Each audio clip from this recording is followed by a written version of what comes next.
E hoje no Papo em Quatro Estilos, um convidado especial, professor doutor Eros Ferreira. Ele simplesmente é cientista do esporte, sabe muito sobre biomecânica, bioquímica, fisiologia e sabe demais sobre genética aplicada ao treinamento esportivo. Um bate-papo sensacional, acredito que você vai gostar. Então agora com vocês, professor doutor Eros Ferreira, no Papo em Quatro Estilos.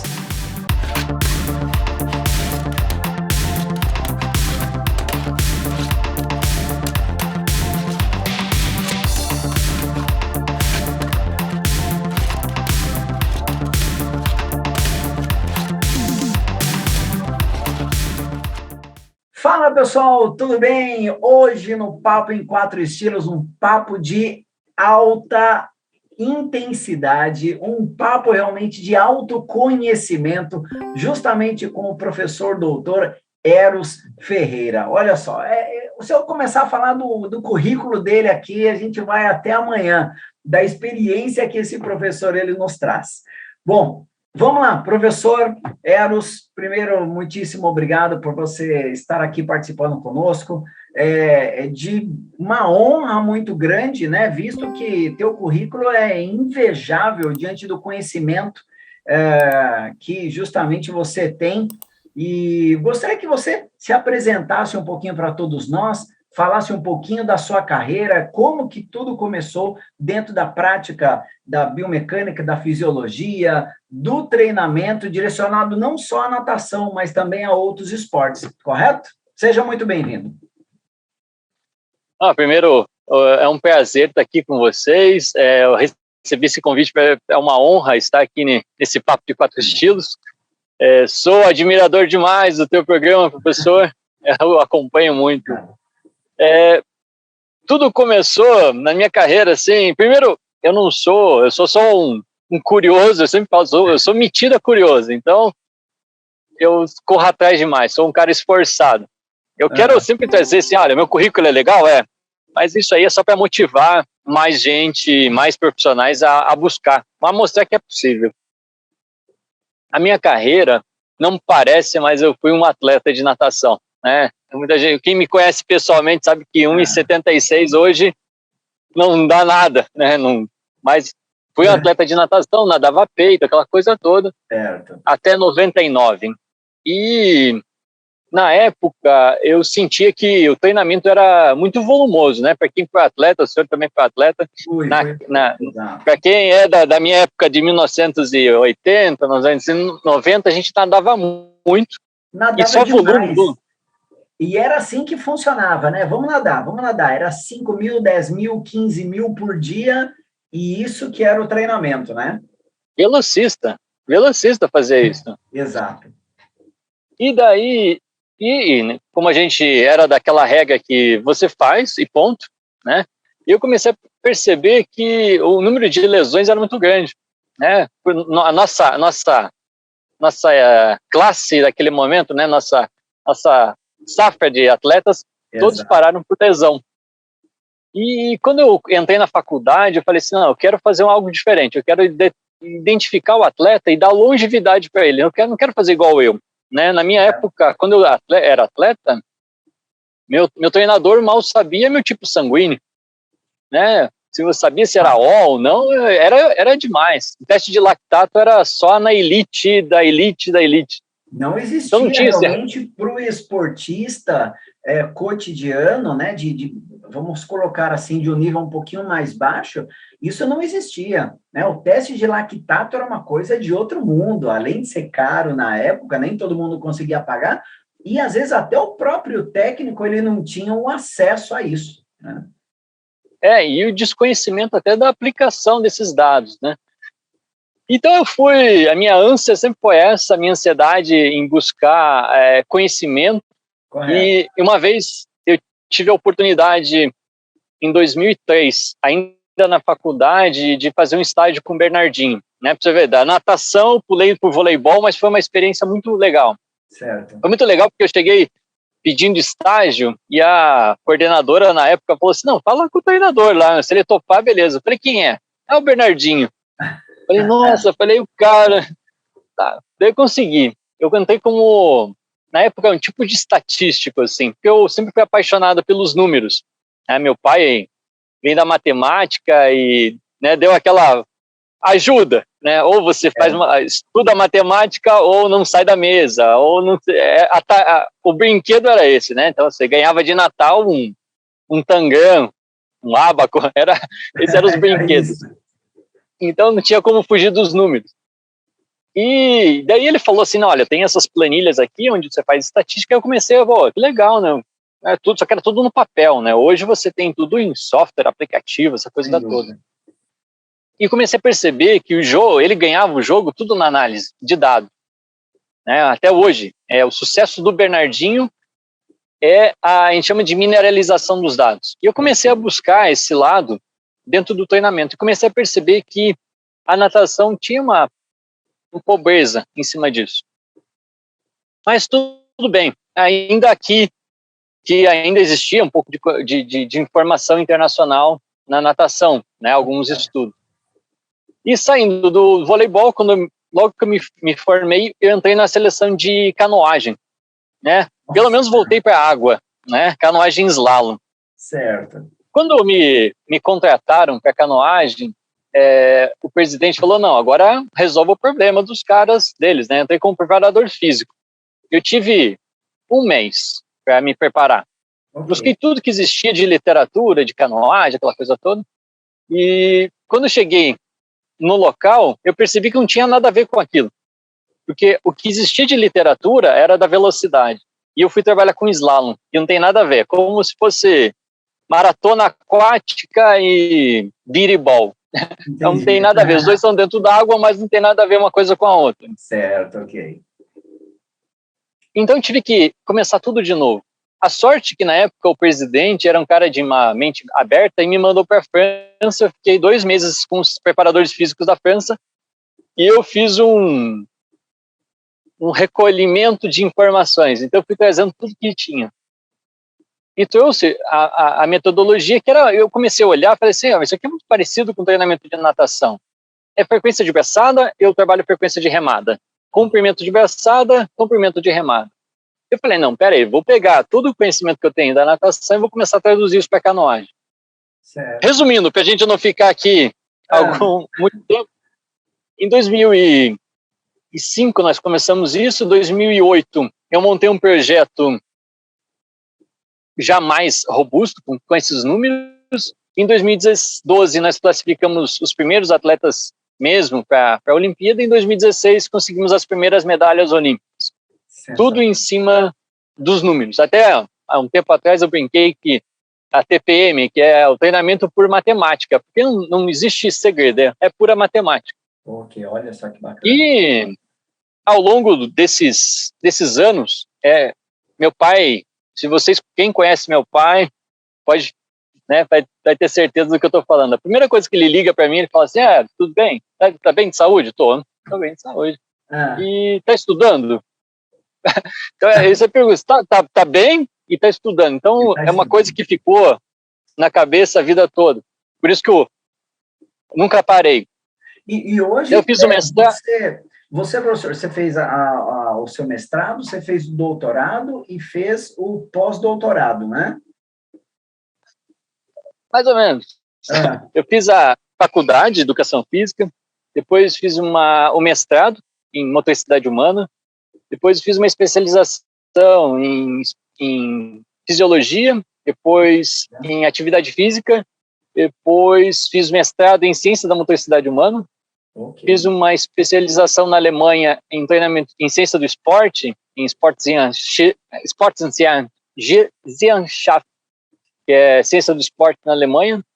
Depois fui para a Hungria, fiz uma especialização em treinamento esportivo. Daí fiz o doutorado em Educação Física, o pós-doutorado em Fisiologia Médica e o pós-doutorado em Fisiologia. Aí nos Estados Unidos eu fiz o nos Estados Unidos foi doutor honoris causa em Ciência do Esporte. Eles me deram um título na Universidade da Flórida. Parabéns. E agora, em janeiro, eu terminei o curso de mestrado em Engenharia de Software. Nossa, e estou buscando alguma coisa agora que eu estou meio parado. Alguma coisa agora, olha isso, que legal. Eu estou estudando agora um pouco mais de programação. Para quem é jovem aí, busca, dentro do esporte mesmo, Python, a linguagem Python, que eu estou estudando Machine Learning e Inteligência Artificial. Então, usar esses dados agora de treinamento, de avaliação, a máquina vai dar o algoritmo. Então, hoje a gente já consegue determinar, através de alguns algoritmos mais brutos, certo. Se esse atleta vai ter performance, através das avaliações, que nem hoje a gente ainda tem dificuldade de correlacionar, por exemplo, envergadura com velocidade de produção de lactato. Okay. Parece meio louco você falar assim, olha, um dado antropométrico que não vai mudar tanto ao longo depois da puberdade para frente, mas com produção de lactato, que é um metabólito. Mas com a máquina, quando a gente fala isso de mineralização de dados, quando a gente joga isso numa big data com milhares de números, você consegue criar relações. E aí vem a inteligência artificial que vai dizer, olha, existe uma probabilidade, a matemática de chegar ao sucesso. E esse, infelizmente, é o futuro. Por isso que a gente fala muito, da biomecânica, a mecânica, a matemática, do gesto, a eficiência, de tudo isso. O futuro está em cima dos números de quem consegue estratificar melhor esses números vai ter sucesso, com certeza. Justamente essa era a pergunta que eu ia fazer, professor, pelo seguinte, você é um exímio conhecedor da linha da biomecânica, da ciência do esporte, da natação e até de outros esportes, né? Nas suas postagens é possível verificar isso, que você procura cada vez mais o conhecimento. E como é que você acha que está hoje em dia as análises biomecânicas? Eu não digo em relação à qualidade, mas você acredita que poderia ser feito mais, ou está sendo feito, ou poderia ser melhorado isso? O que você acredita nesse sentido? Olha, só dar essa questão da ciência do esporte, eu acho ela assim muito interessante, porque uma coisa que eu aprendi há cerca de 10 anos atrás, que eu ainda vejo que ainda está muito em voga, ainda nós pensamos em clusters. Nosso pensamento ainda dentro do esporte é o fisiologista, o biomecânico, a nutrição, cada um dentro do seu cluster. Eu resolvo a minha parte fisiológica e acabou. Resolvo a minha parte biomecânica e acabou. E, na verdade, não funciona muito bem. Se nós não temos uma conversa entre todas as ciências, no caso, a resposta biomecânica depende do substrato energético.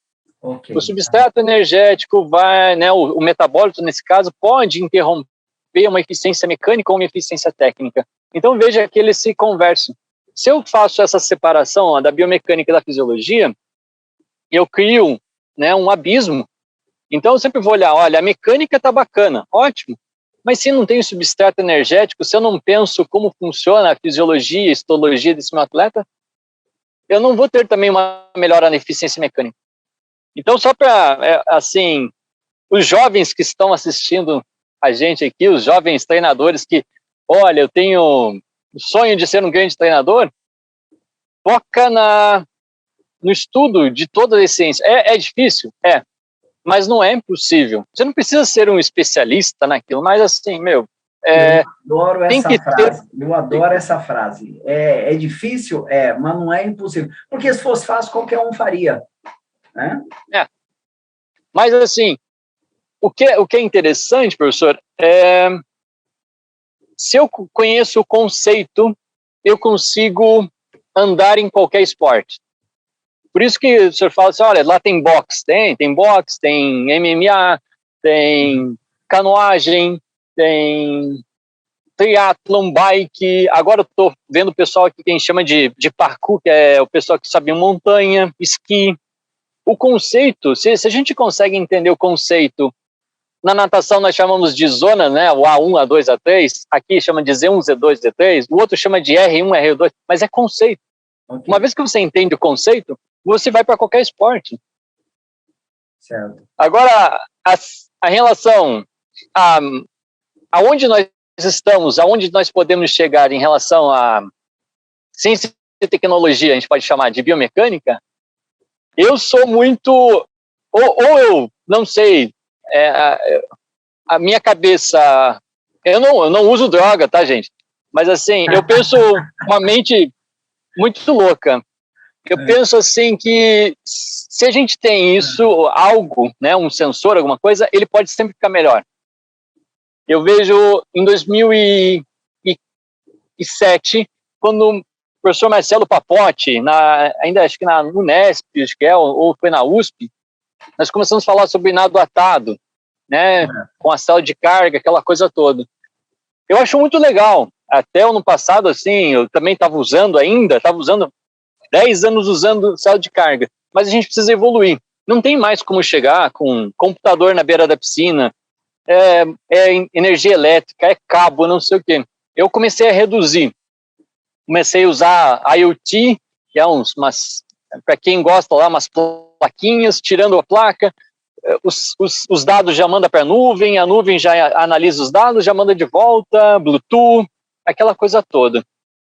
E agora, recentemente, a gente colocou isso tudo como se fosse uns sensores de pressão de pitot. Para quem conhece, são sensores de pressão chama de pitot, né? Para quem vocês quiserem pesquisar depois, pitot.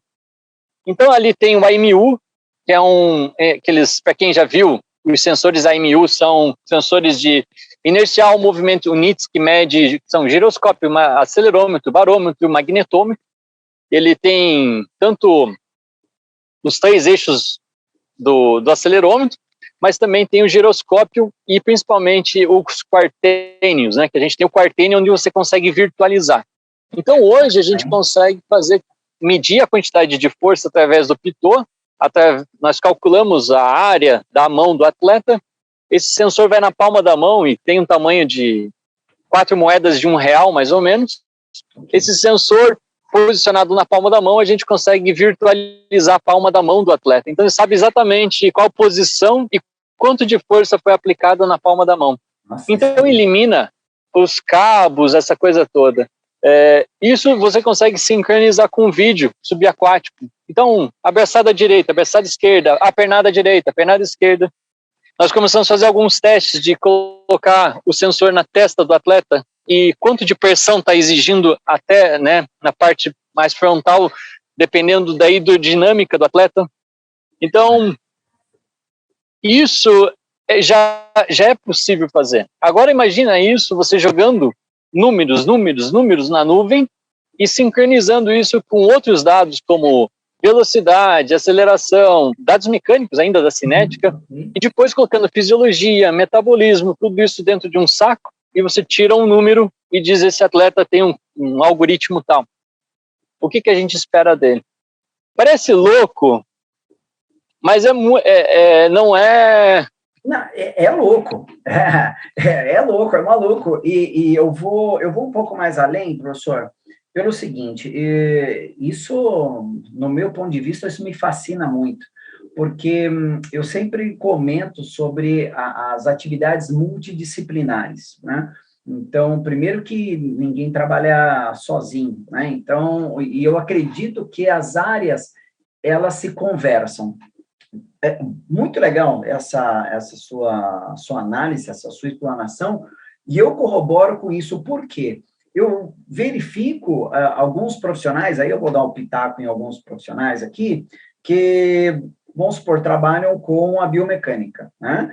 E eu acredito que pensar biomecânica é muito importante, sim, mas alinhar com outras áreas, né? A fazer a multidisciplinaridade.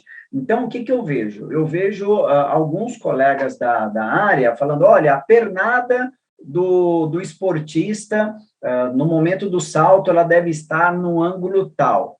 Então, vou chutar um número aqui, 14,2, um exemplo. E eu falei, então, mas está faltando isso. Não, ele tem que treinar isso. Então, mas não seria legal fazer, às vezes, um trabalho de força, verificar uma outra relação? Não, ele tem que atingir isso, não importa como ele vai atingir, de que maneira, ele tem que atingir aquele ângulo. E isso, muitas vezes, eu fico pensando, poxa, mas peraí, não podia fazer um trabalho também que venha a somar nesse processo, né, nessa execução? Será que, às vezes, um sistema energético está sendo utilizado de uma forma errada? Eu estou indo nesse caminho, professor? Você acha que é isso mesmo ou eu estou completamente errado? Eu acho muito louco isso, porque eu vejo muito isso também. Não, o ângulo de entrada na água tem que estar assim, assim, assim, é 37, é 45 pés, tal, tal, tal, tal. Mas, assim, foi levado em consideração a altura troncocefálica? Foi levado em consideração a altura de membro inferior? O centro de massa, centro de gravidade? Quanto de força foi aplicada no pé para que realmente você... É necessário entrar em 37 graus, 40 graus, 32, quanto for, né? A gente pega esses números cabalísticos, não, a entrada tem que ser assim. Mas o atleta que foi avaliado para chegar nesse valor, foi um estudo. Será que ele corrobora com o meu público? Né? Isso a gente está falando só dos números, da mecânica. Mas, claro, para chegar no 37 ou no 40, no 50 graus, quanto de força eu tenho que aplicar? Aí você vê, assim, atletas, por exemplo, na sala de musculação, colocando 200 quilos no leg press, naqueles agachamento com cento e poucos quilos. Será que isso é necessário? Porque, assim, eu vejo que, claro, a saída tem uma quantidade de força aplicada muito maior do que o nado e tanto a retomada da virada. Claro. Uma virada olímpica, por exemplo, no crawl. Mas, mesmo assim, ela não chega a 200, 300 quilos de potência, no caso de quilo-força. Então, é necessário realmente eu fazer lá 3, 4 séries com 10 agachamentos com 200 quilos? Quanto que eu preciso fazer e quanto realmente eu estou sendo eficiente na água? Okay. Então, às vezes, é muito louco, porque a gente está falando de um ângulo de saída que eu quero que seja feito, e, na verdade, o problema, às vezes, eu posso resolver isso na sala de peça ou com a fisiologia, ou será que existe uma velocidade de inervação dentro do meu treinamento, né? Um trabalho pliométrico, proprioceptivo? Será que eu estou fazendo isso ou só estou exigindo que ele execute o ângulo tal? É muito maior do que só entrar na água no ângulo certo.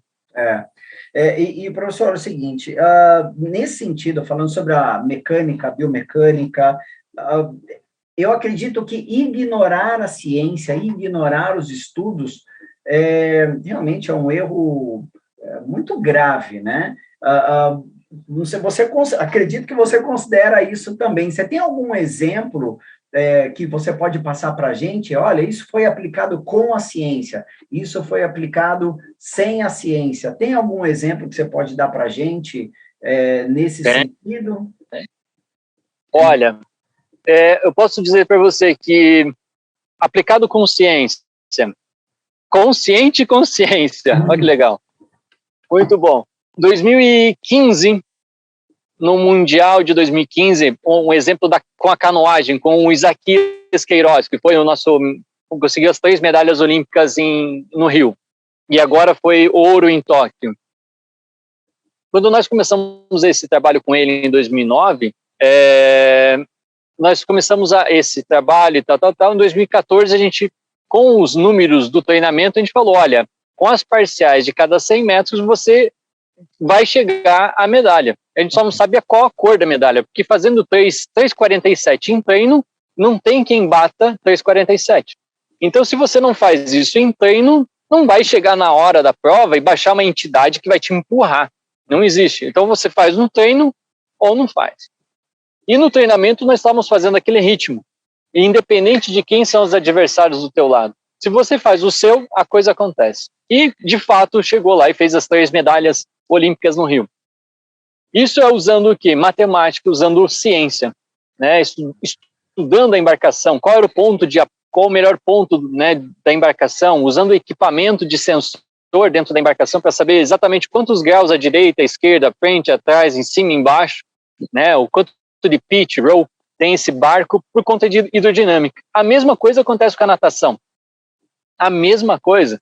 Não tem... O atleta que olha, eu fui campeão ao acaso. Eu acho impossível ser campeão assim, regional, do clube, tudo bem, ao acaso. Tentei e deu sorte. Mas, assim, é impossível você falar um campeão estadual, um campeão brasileiro. E o mais legal, assim, que você falou, assim, uma aplicação sem ciência é o meu treinamento quando eu fui atleta. Não tinha ciência, né? E nós chegamos a ir para um campeonato, aquele Multinationals, na época, que existe, não sei se existe ainda, nós chegamos a ir para o Multinationals por sorte, porque, na verdade, por sorte não, por esforço, mas não por ciência. Porque nós fomos nadando 7.000 no polimento para fazer uma prova de 100 peito, para fazer uma prova de 200 medley. Pô, você faz um polimento 7.000, 7.500, isso não tem ciência nenhuma.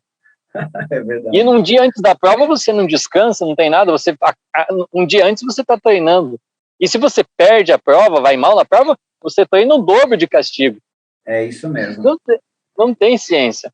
Então, hoje não tem como. Hoje eu vejo assim que... E claro, hoje a gente tem globalização. No próprio celular você entra em várias plataformas de conhecimento, de pesquisa. Não tem como fugir. Seria muita arrogância ou ignorância mesmo falar, olha, eu faço do meu jeito e consigo chegar ao sucesso. É impossível. Impossível. Correto. Bacana.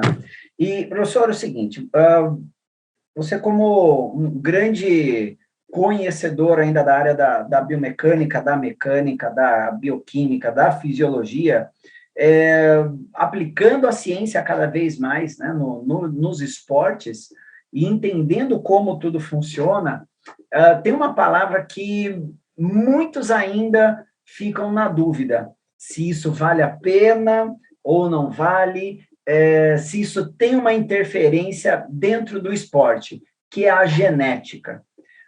Nos seus estudos, nas suas graduações, nas suas pós-graduações, o que você fala para a gente sobre a genética, né? Filho de peixinho, peixinho é isso mesmo? Ou não tem nada a ver?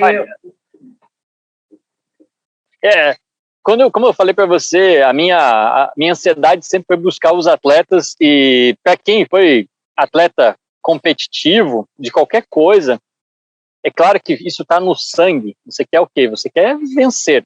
Uhum. E como que você faz? Você precisa ter os melhores atletas, porque, infelizmente, quando a gente fala de alto rendimento, ele é meritocrático, né? Tem uma meritocracia. Você tem que ser o mais ligado, ter a melhor predisposição para tal. Independente do ambiente, você tem que ter uma predisposição biológica para isso, né? E de fato, isso é fato. E quando eu comecei a faculdade, na metade da faculdade, eu falei, eu preciso achar uma forma de encontrar os melhores talentos esportivos. Na época existia aquela bateria de testes do Sela Física, de São Caetano do Sul, do professor Vitor Matsudo. Isso. Que é um camalhaço de testes, são 26 testes. E eu apliquei isso em 114 atletas, alunos do antigo Cefet. E falei assim, olha, pela estratégia Z, eu tenho que encontrar alguém bom aqui. E dos 114, encontrei apenas um menino que era em um teste só. Foi muito legal porque foi uma decepção completa. Né? Foi uma decepção completa, porque de 114 eu esperava um grupo, assim, olha, eu achei o talento esportivo, realmente a matemática funciona, né? O score Z funciona. Tá. E foi buscar dentro do banco de dados quem era esse menino que no salto vertical, era o terceiro desvio padrão positivo. E quando eu chego e vejo que o menino era o mais baixo da turma. Eu falei, que raio, esse menino é o que eu menos esperava. Eu falei, então tá, alguma coisa está errada. E ele tinha maior potência. Então a gente começa a perceber que existem essas variáveis relevantes, elas têm uma predisposição, ou o cara é muito precoce, ou tem uma resposta tardia. E esse menino era precoce, porque ele era muito potente em relação aos demais, mas assim, né, de estatura não se podia se esperar muito dele. Eu falei, alguma coisa está errada. Levei isso pro Cela Física, que foi minha defesa e tal, aquela coisa toda, mostrando que estava errado tudo aquilo, né, pro professor Timóteo, pro professor Vitor Matsuda, que aquilo não funcionava. E ali foi uma bomba, né, porque é óbvio, entre nós, assim, eu tomei só porrada. Mas para mim abriu um alerta, falou assim, qual é o problema? O problema é que geneticamente esses caras não têm uma predisposição. Eu não sei qual é a predisposição deles. E naquela época, em 2004, eu comecei a buscar ferramentas que me dessem essa resposta. Existiam alguns estudos na Rússia que falava da íris do olho. Existiam os primeiros estudos em relação ao sangue, que falava de ACTN3 na época, que era o primeiro SNP conhecido, o primeiro gene conhecido, né, polimorfismo, o ACTN3, que é a alfa-actina 3. E também existiam alguns estudos russos em relação à impressão digital. E vai daqui, vai de lá, vai daqui, vai de lá. Na época tinha voltado da Rússia um professor no Rio de Janeiro, chamado professor José Fernandes Filho, que trouxe os estudos de impressão digital. Eu falei, olha, então vou para o Rio de Janeiro, tomei um café com ele, o professor Estélio Dantas, aquela coisa toda, o professor Manuel Tubino, né, e desde eu comecei fiz o meu mestrado em motricidade humana com ele, onde eu aprendi essa técnica dos estudos das impressões digitais. Não sei se o senhor já viu falar, mas chama de dermatoglifia. Então, muita gente tem um pé atrás por conta que confunde muito com quiromancia. Não tem nada a ver com quiromancia, de a linha da vida, você vai ter sorte, vai casar com alguém bonito e rico. Isso. Não tem nada a ver com isso. Na verdade, vou tentar resumir bem, só para dar aquela pulga atrás da orelha de todo mundo aí e começarem a buscar também um pouco de conhecimento. A dermatoglifia, ela é um estudo, os russos fizeram de 1930 até 1966 ou 90, até 66, se não me falha, um banco de dados, aonde, por exemplo, o Alexander Popov saiu desse banco de dados, para eu ter uma ideia. É muito simples de entender. Lá na embriologia, se a gente pega a embriologia, na formação entre a quarta e a 10ª semana, a gente tem a formação da pele do tubo neural. E depois começa a formação dos braços e dos dedos, né? A gente chama de coxins volares, né? As pontinhas dos dedos. E o legal é que, né, quem estuda lá em embriologia sabe que os dedinhos eles saem de dentro para fora. Não nasce, né, igual um galho de árvore. Ele sai de dentro para fora. E nesse momento que tem esse desdobramento, né, dos coxins volares, que é as pontas dos dedos, o tubo neural está sendo formado, sistema nervoso central e periférico. Então, o estresse dos neurônios, né, o estresse mesmo, quando a gente fala de estresse, é o estresse da formação dos neurônios, do sistema nervoso periférico e central.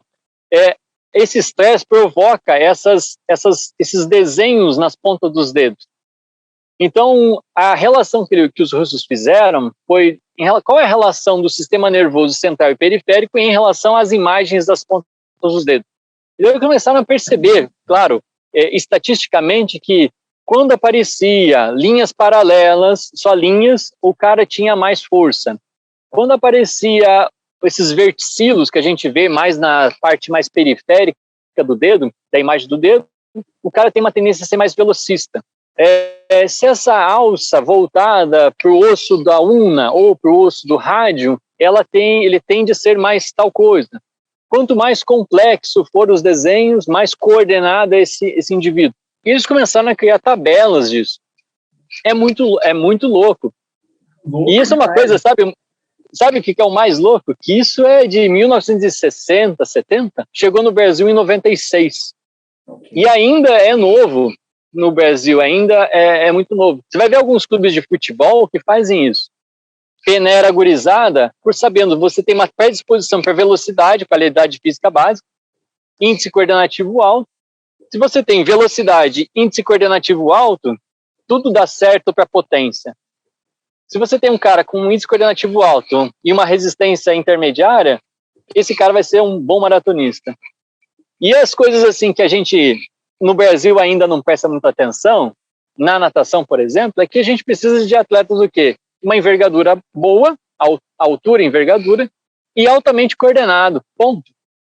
Se ele tem um nível de coordenação boa, tudo fica mais fácil. Então, respondendo para o senhor, hoje a gente já fez esses estudos de perfil genético, todo o banco de dados, inclusive do próprio César Cielo está incluso no banco de dados, o filho dele tem 5 anos, já está no banco de dados, a gente já sabe como que é a predisposição dele. E já tem também o perfil genético por sangue. Então, hoje, né, antigamente nós tínhamos que era na saliva, você pegava um suave, pegava aquele suave, lisofilava, botava num freezer. Nem todo mundo tem um freezer menos 86 em casa, então aquela coisa é difícil. Hoje é uma gota de sangue em um papel de filtro e ele dura 10 anos na gaveta sem nenhum tipo de condicionamento.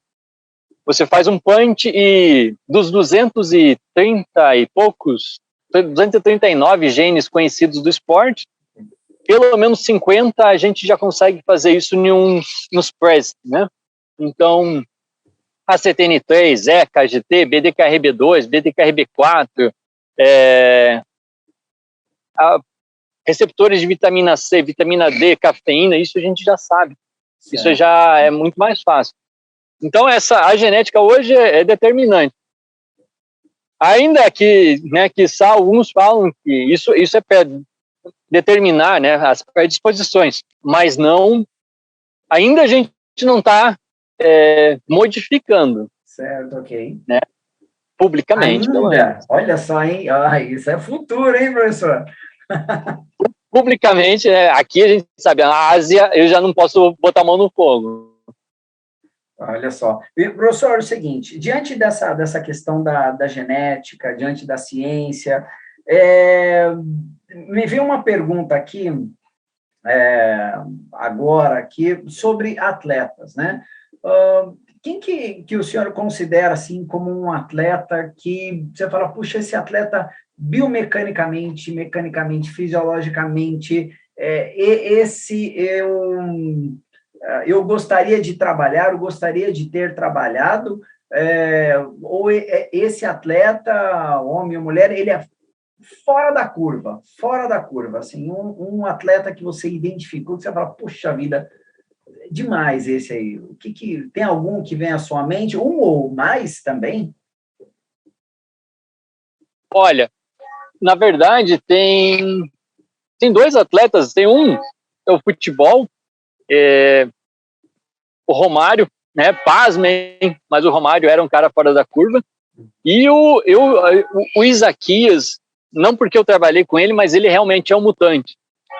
Né, ele tem, a gente viu o ACTN3, por exemplo, ele tem uma alteração em ACTN3. Ele é um cara extremamente potente, ele é como se fosse um cara mutante mesmo, é um mutante. Por quê? É como se eu pegasse o César Cielo é o maior velocista que a gente ainda tem, né, na história, o recordista, e falasse, César, já que você é tão veloz, vai para a maratona. Faz o 1.500, já que você é tão rápido, você vai ganhar o 1.500, porque você é muito rápido. E não vai conseguir, né? Ele não faz isso. Correto. O Isaquias ganhou a prova de 200 na Olimpíada, ganhou a de 500 e ganhou de 1.000. E são as 3 distâncias diferentes que os atletas no mundo inteiro se especializam. Nós treinamos para 1.000. Nós treinamos a vida toda ali, os últimos anos, para 1.000. E nós experimentamos o 500 e 200, e ele ganhou 200, 500 e 1.000. Então, hoje, assim, eu posso dizer assim, que eu tive a oportunidade de trabalhar com algum mutante no esporte, foi o Isaquias. É um cara fora da curva completamente. Ele, o Usain Bolt, Phelps, o próprio César na velocidade, são caras, assim, extremamente coordenados. Que bacana.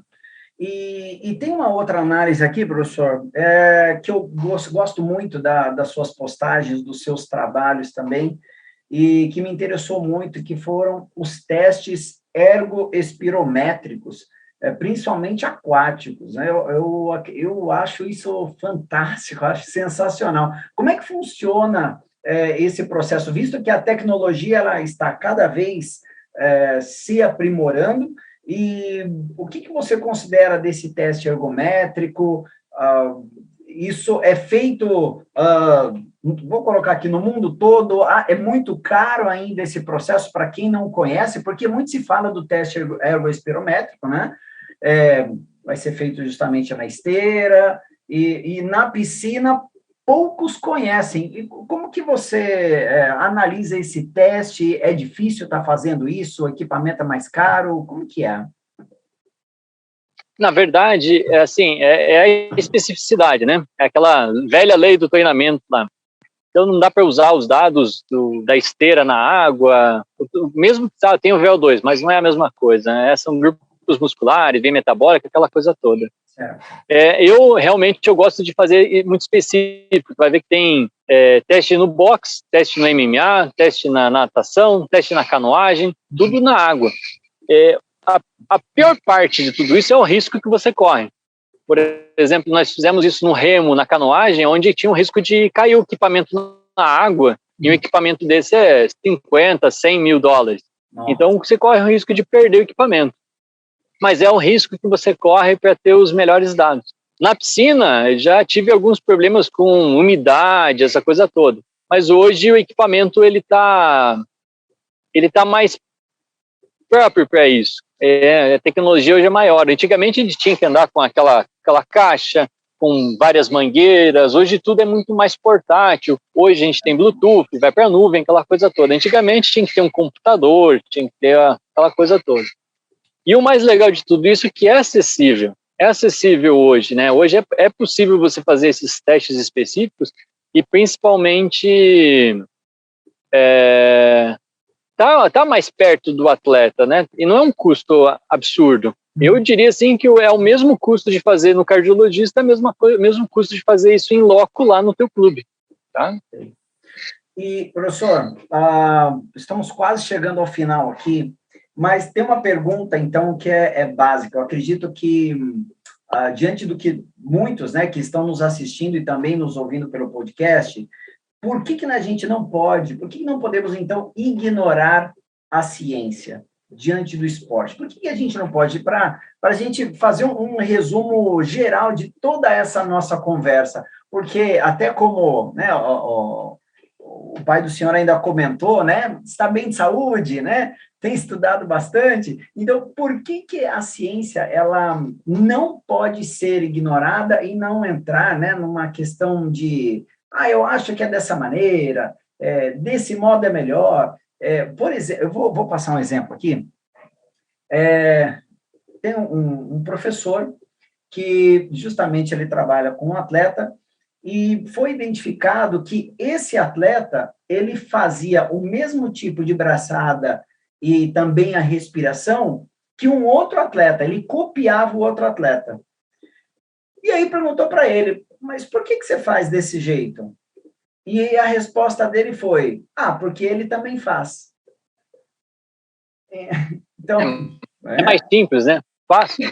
Exatamente. Ele foi pelo mais fácil. E não é que, acredito eu, não é que essa pessoa também está errada, mas entra o princípio do treinamento, especificidade e individualidade. E querendo ou não, isso faz parte da ciência. Então, por que nós não podemos ignorar a ciência, né, diante do esporte, diante de todos esses fatores? O que você diz isso para a gente? Eu vejo assim, professor, a gente, como treinador, às vezes você culpa, né? Olha, o cara ele não está fazendo o máximo, não está certificando o número máximo. É claro, se você olhar o lado do treinador, às vezes ele está com 40 atletas. Ele não vai conseguir fazer um bom trabalho. Mas, independente de qualquer coisa, a gente tem que eu sempre aprendi uma coisa, meu pai sempre me falou também uma outra coisa. Se você combina uma coisa com alguém, combinado não é caro. Se você combinou que vai dar treino para ele, faça até o melhor. Então, busque as melhores ferramentas, busque o melhor conhecimento.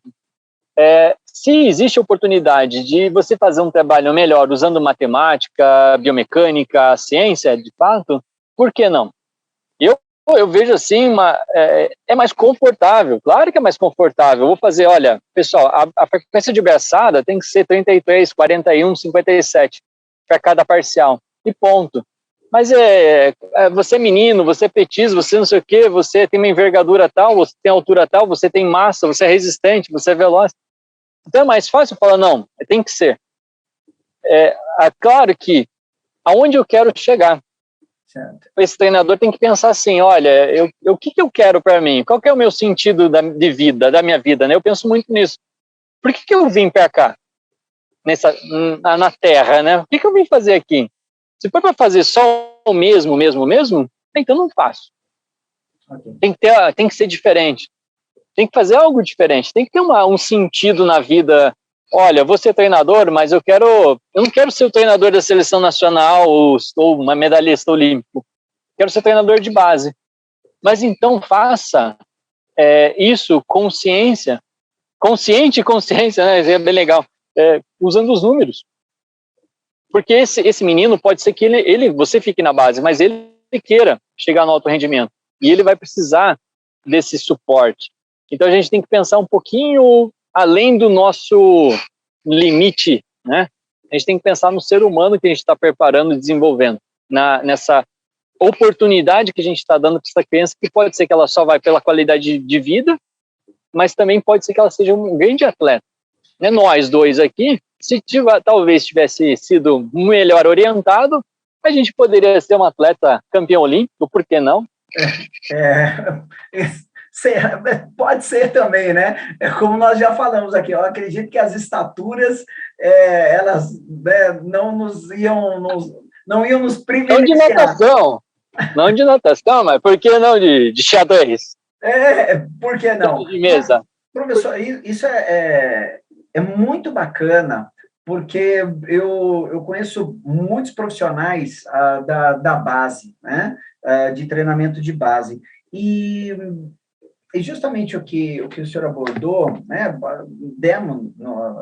O senhor colocou aí como exemplo, né? Eu e o senhor, realmente, vamos colocar há 20, 30, né? 30 anos, né? Há 30 anos, o nosso treinamento realmente era algo absurdo, né? Era 10 mil por dia, 6 vezes por semana, um polimento absurdo para nadar uma prova de 50 ou 100 metros, né? Essa era a verdade. E eu acredito que isso realmente gerou um nível de lesão articular, pelo menos eu vejo para mim, glenomeral, em articulação de joelho, é muito grande, né? E especialização precoce. O que o senhor acha sobre isso? Sobre essa especialização precoce? Porque eu também vejo alguns atletas, alguns nadadores, né, e até outros esportes, porém a natação é um contexto que eu vivo há quase 30 anos, que aproximam aos 16, 17 anos, que estão odiando o esporte, essa é a verdade, e com um nível de lesão muito alto, né? Não são muitos, mas alguns realmente estão chegando. O que você acredita sobre especialização precoce? Legal, essa é uma ótima pergunta. Eu vejo assim, o treinamento na nossa época, no passado, tinha esse volume todo, equivocado e tudo, né? Eu também parei por lesões. A ciência traz hoje, a gente já sabe que as mulheres, em especial, por exemplo, as chances de lesões glenomeral na cintura escapular, elas são de 75%. Então, mulheres que utilizam a articulação da cintura escapular, né, glenomeral, a gente já sabe que existe uma predisposição aumentada. Isso a gente já leva para a natação. Você vai ver que o senhor deve ter percebido ao longo dos últimos anos o quanto de meninas e mulheres tiveram lesões na articulação do ombro, né? Se você pegar o histórico da nossa época, todas tinham alguma coisa no ombro. E não era, né, frescura. Era uma lesão, porque a cápsula articular, ela tem uma frouxidão. A especialização precoce, hoje eu vejo assim muito, principalmente no Brasil, alguns clubes, eles são motivados pelos resultados. A gente já fala, claro, é muito filosófico, olha, vamos fazer festival para que não tenha competitividade precoce e tal, mas isso fica tudo na filosofia. E a nível internacional, a gente já falou, não, né, aquelas competições Olympic Hubs, aquela coisa toda, mas assim, no final é uma competição. E claro que quando ele volta para o clube com mais medalhas, o recurso de patrocínio aumenta, o reconhecimento do patrocinador aumenta, essa coisa toda. E, filosoficamente, eu acredito e na verdade tenho certeza absoluta que a gente deve respeitar as janelas do desenvolvimento motor, né, o crescimento e desenvolvimento motor. Essa criança ali de 8, 12 anos tem que ter mais coordenação, lateralidade, a gente tem que respeitar o desenvolvimento motor. Mas a gente sabe que isso não na prática isso não se aplica, né? Na verdade não se aplica, não é aplicado.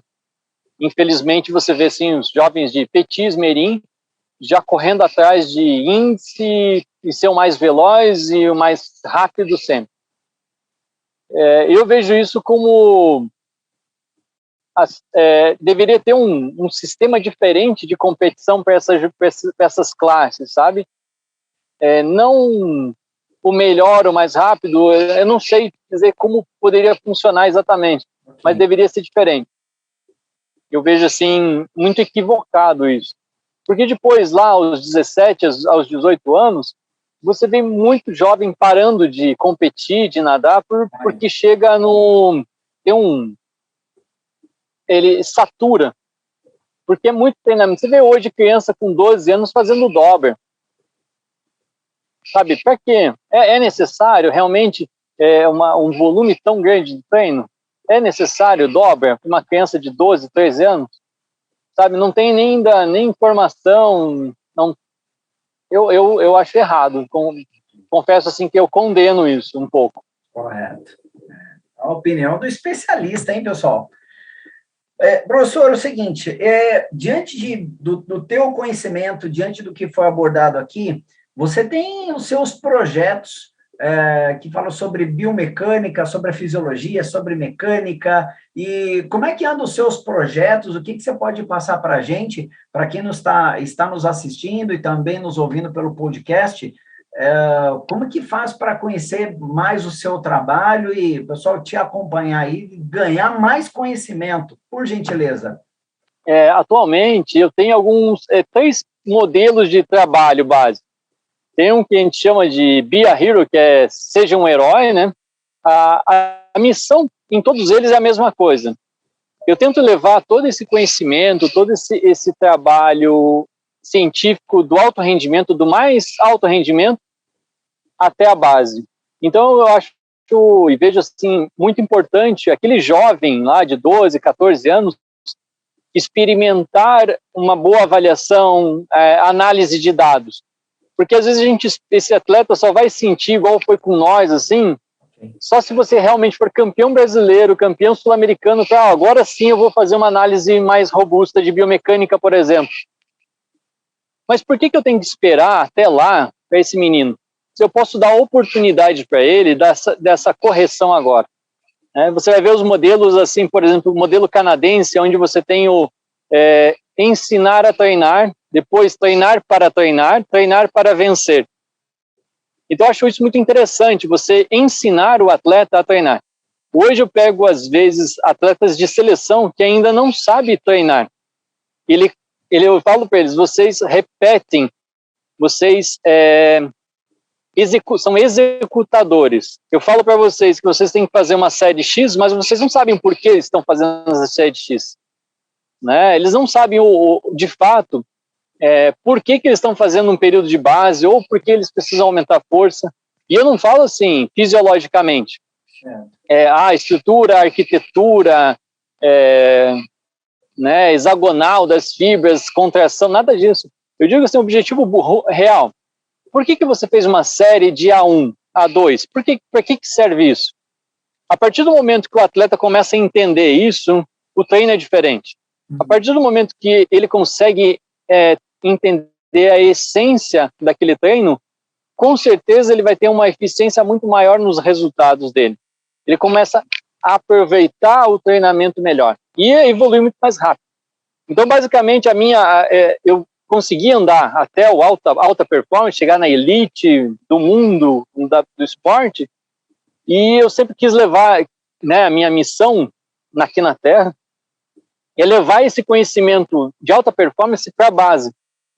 É uma das coisas que eu aprendi na Alemanha, né? Quando você chega como head coach de uma equipe nacional, a ideia é que você não fique lá isolado na elite, né, na nata do negócio. A ideia é que você pegue tudo que você aprendeu ao longo do caminho e volte para a base, construir novos atletas mais inteligentes, né, inteligente e esportivo. Então, hoje, o meu trabalho basicamente é esse. Eu atendo vários atletas de elite, aí no Brasil, aqui, e também muito atleta de base, né? Muito atleta de base.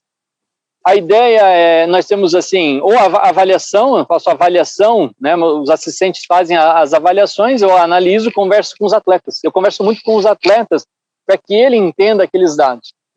Eu já fiz muito trabalhar diretamente com o treinador, funciona muito bem, mas ainda existe assim alguns treinadores que são meio restritos à informação. Porque você começa a lançar de mão muitos números e daí assusta. Fala, opa, peraí, já é muito trabalho para mim, então não faço mais. Ok. Então eu comecei a entrar num outro caminho. Falar, não, vou conversar com o atleta, porque o interessado é o atleta. Se ele entender, hoje ele está com esse treinador, amanhã ele pode ser que esteja com outro treinador. O conhecimento continua. Então ele não vai ficar refém. Eu não quero atletas refém de alguém ou de um conhecimento. Quero que tenha liberdade, né? Não treinar sozinho, não é isso treinar sozinho, mas sim que ele tenha conhecimento. Então, eu trabalho muito com esse ensino do treinamento, usando, claro, ciência do esporte. Ok. Olha só, gente, é sensacional. Isso é uma aula, você não é só um bate-papo, não. Pessoal, professor, o senhor comentou que trabalhou com atletas aqui no Brasil, e aí? Fala para todo mundo aqui, o senhor está onde agora? Isso é muito louco, porque o que acontece é que cada ciclo olímpico que passa, a gente chama de ressaca dos Jogos, né? Então, depois dos Jogos Olímpicos, você tem uma ressaca, né? E nessa ressaca você recebe convite, né? Em 2016 eu tinha convite para ir para a China, para ser head coach da China, para ir para a Índia, estava conversando com o Canadá e acabei fazendo um período ali com os Estados Unidos e voltei. Dessa vez, para Paris, apareceu a oportunidade de trabalhar com a equipe da França, né? Então, a equipe de desenvolvimento da França, pensando em 2024 e Los Angeles. Mas, no meio do caminho, eu tive que vir para a Itália antes, por conta da minha família, por conta de documentação da cidadania deles, então eu vim para a Itália. E daí, chegando aqui, as seleções da Itália, olha, vamos fazer alguma coisa? Então vamos. Então, meu deadline na França está estendido ainda, não fui para a França ainda, Certo. até por conta de fronteira, essa coisa toda. E estou aqui na Itália trabalhando com alguns atletas da seleção italiana. Que bacana. Aí a ideia é Paris, talvez para Los Angeles eu vá para a França, okay. E depois eu não sei. Daí para a Austrália, não sei como vai ser. Olha só que legal, hein? Mas continuo atendendo o Brasil. Esperando abrir as fronteiras, essa coisa toda. Para ficar mais fácil, realmente. Bom, e esperar, então, aqui no Brasil, professor, que a gente precisa tomar aquele café, hein? Ou vocês venham para cá. Pode ser também, por que não, né? Bom. A gente pode montar uma clínica aqui, vocês vêm passar o estágio, tem várias conferências aqui de ciência do esporte, ciência e tecnologia aplicada. Inclusive o europeu vai ser em Paris o ano que vem, o Congresso Europeu de Ciência do Esporte, é um congresso fantástico, onde tem muita coisa bacana.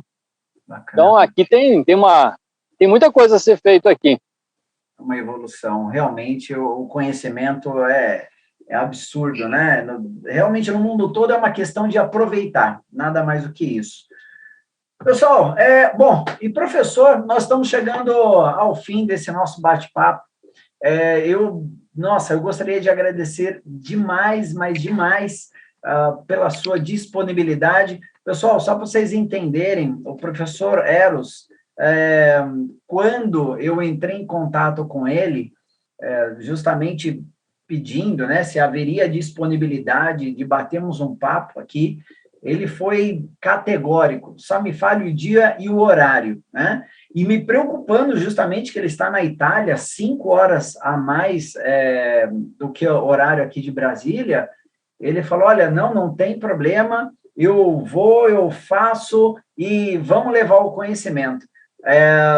Eu agradeço muito a Deus por você entrar realmente sabe, no meu caminho, né, como profissional, porque eu acredito que precisamos de mais profissionais como você, professor. Me permita falar isso, que o teu nível de conhecimento, no meu ponto de vista, né, muito...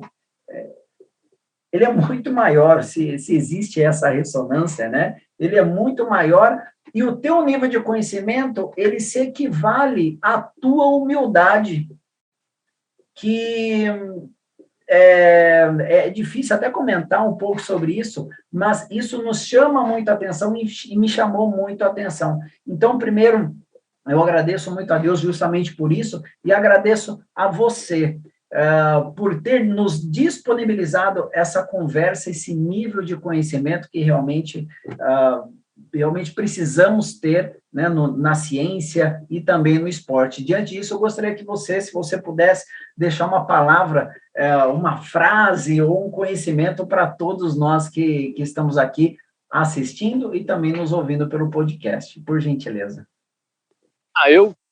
Eu que sou honrado de muita coisa. Primeiro, ter esse incentivo que eu tive da minha família.